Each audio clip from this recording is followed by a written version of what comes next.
Paper out ಆಗ್ತಿದ್ರು pass ಆಗ್ತೀನಿ friend, ಫಟಾಫಟ್ ಪಾಸ್ ಆಗ್ತೀನಿ ಫ್ರೆಂಡ್. ಕ್ವಶನ್ ಪೇಪರ್ ಔಟ್ ಆಗ್ತಿದ್ರು ಪಾಸ್ ಆಗ್ತೀನಿ ಫ್ರೆಂಡ್, ಫಟಾಫಟ್ ಪಾಸ್ ಆಗ್ತೀನಿ ಫ್ರೆಂಡ್.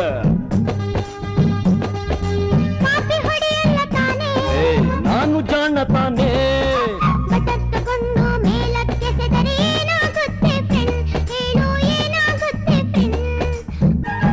ತಗೊಂಡು ಮೇಲಕ್ಕೆಸೆದರೆ ತುಪ್ಪಾಗುತ್ತೆ ಫ್ರೆಂಡ್, ವೇಸ್ಟ್ ಆಗುತ್ತೆ ಫ್ರೆಂಡ್, ಸೋತೋದ್ನಲ್ಲ ಫ್ರೆಂಡ್.